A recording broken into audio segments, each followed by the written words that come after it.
ছাত্রছাত্রীরা, আমাদের নতুন একটা প্রজেক্ট এসেছে স্বচ্ছতা অ্যাওয়ারনেস ডেজ। এই স্বচ্ছতা অ্যাওয়ারনেস ডেজ হিসাবে আমাদের দুটো দিন সিলেক্ট করা হয়েছে, 2 তারিখ ও 3 তারিখ। তো আজকে 3 তারিখ, আজ আমরা সেই স্বচ্ছতা অ্যাওয়ারনেস ডেজ পালন করব একটা বিশেষ প্রোগ্রামের মধ্য দিয়ে। সেটা হচ্ছে জল শক্তি অভিযানের একটা অংশ, বৃষ্টির জল সংরক্ষণ। সেই বৃষ্টির জল সংরক্ষণ আমরা কেন করব, হঠাৎ এইরকম একটা কেন প্রজেক্ট আমরা নিলাম, সে বিষয়ে জানবো। তোমরা সবাই নিশ্চয়ই জানো যে আমাদের পৃথিবীর 3 ভাগ জল, মাত্র 1 ভাগ স্থল। তাহলে আমাদের পৃথিবীর চারিদিকেই তো জল আর জল। হঠাৎ আমাদের জল নিয়ে আমরা একটা ক্যাম্পেইন কেন করতে হচ্ছে, এটা তোমাদের মাঝে নিশ্চয়ই প্রশ্ন এসেছে। ঠিক আছে, এটা তাহলে শোনো।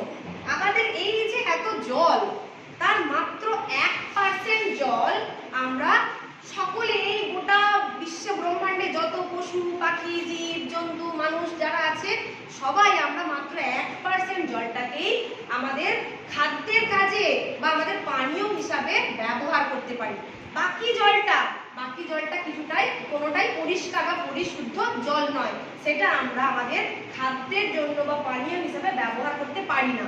তাহলে দেখো, এই যে এত জল, কিন্তু তার মাত্র 1%, মানে সেটা খুবই কম, সেটাকে আমরা পানীয় হিসাবে ব্যবহার করতে পারি। কিন্তু আমাদের নিজেদের ভুলে, আমাদের জলের ভুল অপচয় বা অপব্যবহারের কারণে কি হচ্ছে, আস্তে আস্তে আমাদের পৃথিবীর জলস্তর সেটা কমে যাচ্ছে, ভৌমজল সেটার পরিমাণও কমে যাচ্ছে। এবং আমরা বিভিন্ন ডিস্ট্রিক্ট এমন আছে যারা জল সংকটে ভুগছে সারা বছর।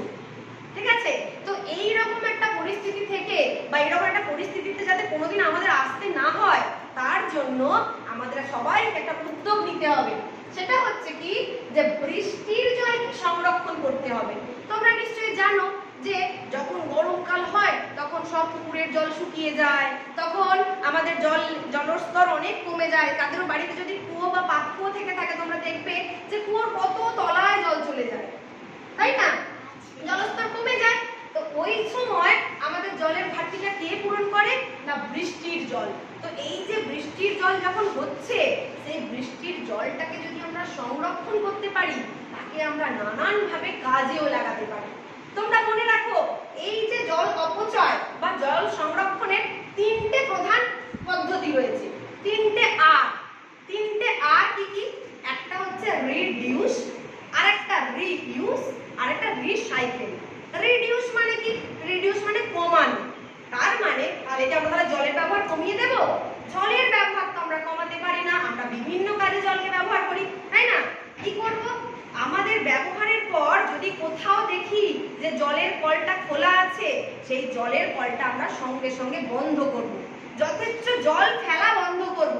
এটা হলো রিডিউস, অর্থাৎ জলের ব্যবহারটাকে একটু কমাতে হবে। আর কি আছে? রিইউজ। রিইউজটা আবার কি জিনিস?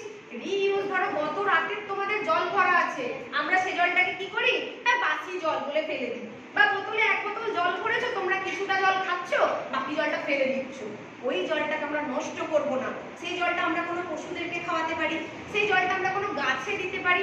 এটা হলো রিইউজ। আর 3 নম্বর যেটা, সেটা হচ্ছে রিসাইকেল, মানে পুনরায় ব্যবহার করা। আমরা যে জলটা দিয়ে স্নান করছি, সেই জলটাকে ধরো আমরা একটা জায়গায় জমিয়ে রাখলাম, বালতিতে রেখে দিলাম, সেই জলটা দিয়ে আমরা কি করতে পারি, আমরা গাছপালায় দিতে পারি, তাই না? গাছেদেরও তো জল লাগে বেড়ে ওঠার জন্য। বা ধরো বাসন মাজলে, বাসন ধোয়া সেই জলটা আমরা ফেলে দিলাম না, সেটাও আমরা কোনো গাছপালায় দিতে পারি। এভাবে আমাদের মাটির মধ্যে দিয়ে সেটা আবার যে ভূগর্ভে চলে যাবে সেই জলটা, তাই না? জলটা আমরা কি করব, অপচয় করব না।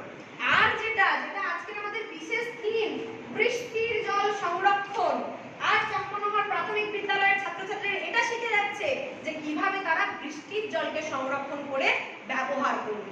দেখো, এই ছবিটা দেখে তোমরা কিছুটা ধারণা পেতে পারো। প্রত্যেকের আমাদের বাড়ির একটা ছাদ রয়েছে, তাই তো? বৃষ্টি যখন হচ্ছে, ছাদে জল জমা হয়, তারপর কোনো একটা পাইপ দিয়ে সেই জলটা যথেচ্ছভাবে পড়ে যায়, নষ্ট হয়ে যায়। যদি আমরা এইরকম করি, ছাদের সঙ্গে একটা পাইপ লাগিয়ে দিলাম, যে পাইপটা ওই যে বৃষ্টির জমা জলটা আস্তে আস্তে বাড়ির গা বেয়ে এসে কোনো একটা জায়গায় ট্যাঙ্কে জমা হলো, সেই ট্যাঙ্কে আমরা ডাইরেক্ট জমা করতে পারি, কেউ কেউ আবার ওই ট্যাঙ্কের আগে একটা ফিল্টার মেশিন বসিয়ে দিল, তার ফলে সেই জলটা পরিশুদ্ধ হয়ে গেল। পরিশুদ্ধ হয়ে গেলে তাকে আমরা অনেক রকম কাজে ব্যবহার করতে পারবো। কিন্তু যদিও না পরিশুদ্ধ হয়, এই যে ট্যাঙ্কে যদি আমরা সেই জলটা জমা করি, বৃষ্টির জলটা, সেটা কি করতে পারবো? সেই বৃষ্টির জল দিয়ে আমরা বাগান তৈরি করতে পারবো, গাছে দিতে পারবো। সেই বৃষ্টির জল দিয়ে আমরা বাথরুমে ইউজ করতে পারবো, তাই না? টয়লেটে নিয়ে যেতে পারবো। আর কি করতে পারবো? গাড়ি ধোয়ার কাজে লাগাতে পারবো। এই সব কাজে আমাদের জল লাগে। তো কোথায় পাবো এত জল? এই যে বৃষ্টির জমা জল যেটা আমরা ট্যাঙ্কে জমিয়ে রাখছি, সেটা দিয়ে আমরা কি করব? এই গাড়ি ধোয়া, কাপড় কাচা, বাগান তৈরি, এই সমস্ত কাজগুলো আমরা করতে পারি। কারণ ওই জলটা তো আমরা খেতে পারবো না, কিন্তু অন্য কাজেও তো ব্যবহার করতে পারি। দেখো, আবার আরেকটা বেশ মজার ব্যাপার, ধরো এইরকম ভাবে অনেক বৃষ্টি হয়েছে সেই বছর, তাই অনেক জল এসে ট্যাঙ্কে জমা হয়ে গেছে, তাহলে সেই জলটা যাবে কোথায়? তাই জন্য আমরা আরো একটা কাজ করতে পারি, ট্যাঙ্কের উপর দিকে যদি আরেকটা পাইপ লাগিয়ে দিই, সেই পাইপটার সঙ্গে আরেকটা দূরে কোনো পাতকুয়ার যোগ করে দিই, তাহলে কি হবে? ওই যে ওভারফ্লো জলটা সেটা গিয়ে পাতকুয়ায় জমা হতে থাকলো। এবার পাতকুয়ার তলাটা কি হয়? ফাঁকা, সে তো মাটির সঙ্গে যোগ রয়েছে। তাহলে ওই জলটা আস্তে আস্তে আমাদের ভূগর্ভে যে প্রবেশ্য স্তরের মধ্য দিয়ে একদম নিচে চলে যেতে পারে। সেখানে গিয়ে আমাদের স্বাভাবিক জলস্তরটাকে স্বাভাবিক রাখবে, তাই না? তাহলে জলটা আর অপচয় হবে না, নষ্ট হবে না। তাহলে তোমরা দেখো, আজকের পর থেকে এই বুদ্ধিটা তোমাদের খুব ভালো লাগছে না? যে আজকে গিয়েই তাহলে মাকে বলবো এরকম একটা পাইপ যদি বাবা লাগাতে পারে, সেটা করতেই পারো। একান্তই যদি তা নাও পারো, কি করতে পারো? বাড়ির উঠানে বা ছাদে তোমাদের যে ব্যবহার করা বাসনপত্র, অর্থাৎ বালতি, হাঁড়ি, এগুলো বসিয়েও ওই বৃষ্টির জলটাকে সংরক্ষণ করতে পারো। তারপর সেই জলটা দিয়ে তোমরা বাগানে দিতে পারো, বাথরুমে নিয়ে যেতে পারো, এমনকি তোমাদের উঠান, বাড়িঘর, এসবগুলো পরিষ্কার করতে পারো। বোঝা গেছে? তাহলে আজকের পর থেকে আমরা জল অপচয় করব না। যতটুকু প্রয়োজন ততটুকুই জল ব্যবহার করব। অন্য কাউকে অপচয় করতে দিলে আমরা সঙ্গে সঙ্গে প্রতিবাদ করব, তাকে বারণ করব। জলের কল খুলে দিয়ে স্নান করছে গা ঘষছে, এটা তাকে আমরা করতে দেব না। বোঝা গেছে? তাহলে তোমরা সকলে মিলে একসঙ্গে আজকের পর থেকে শপথ নাও যে জলই জীবন, আর এই 1% জলটাকে আমরা সুন্দর করে সংরক্ষণ করব ও নিজেরা জল সঠিকভাবে পান করে সুস্থভাবে জীবনযাপন করব। ওকে?